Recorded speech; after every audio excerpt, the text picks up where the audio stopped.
the priest. And he will now get what used to go to the priest will now go to the king. Okay. I understand you're saying about pastors and God, but what about presidencies? That's kind of... Oh, sure. I mean... when you're forced to pay taxes. Absolutely. The same thing applies outside of the Lord. The same applies outside of the Lord. And that's really not the focus for today. As you recall, if you studied the latter parts of Genesis 37 onwards, Joseph went to serve Pharaoh. And he set up a system where taxes were 20%, a fifth. So it was even higher. Okay? So notwithstanding governments, and the Lord tells us, hey, pay government. So that's not something we're dealing with today. We're talking about in the church, there should not be a tax.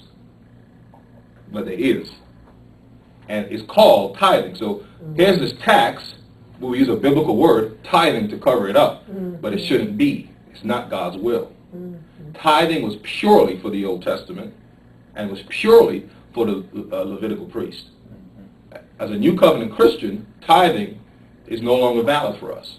As a matter of fact, the reverse is true.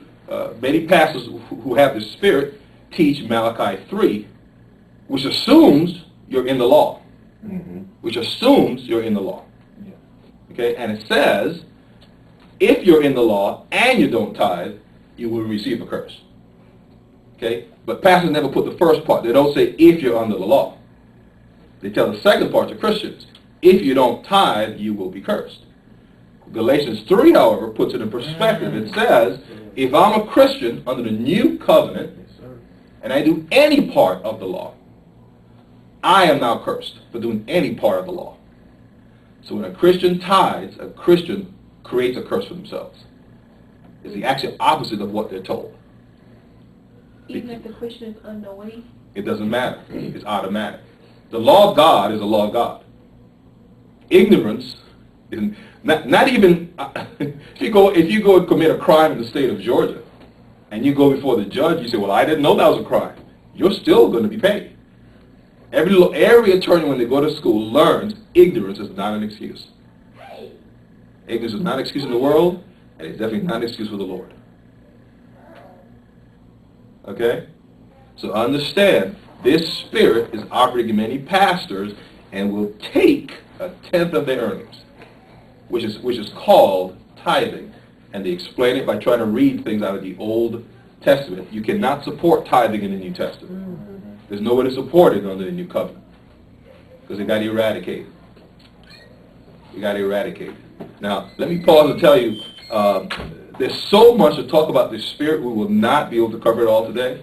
So I'm letting you know right now, this is part one of at least of two, and maybe three, as the Lord leads. So understand, there's so much this spirit does. We want to spend some time examining this spirit. But this leapt out of the page at me this morning when I was looking at it. Wow, this is exactly what we see. Amazingly, when we study the people who push tithing have actually usually never studied tithing. Because if they understood the law of tithing, then they know they're wrong. Because tithing was never money. Tithing was never money. And what modern people will say, well, there was no money system. Well, that's not true. Because there's clearly a money system at that time. Even before that. And even before that. Tithing was never money. It's specified at last chapter, Leviticus 27. It specifies what the tithe is. It's always produce or livestock. So notice now the king is taking what should be going to the priest. Okay? And that's what, when this spirit is in a pastor, he will insist upon the same thing. He will insist upon the same thing. Okay? Let's keep going so you start understanding that. So, let's talk about coronation. Okay? What does it mean to have a king in Christianity? Well, let's see what it meant to have a king back then. Go to 2 Chronicles 17. I want to show you just two key words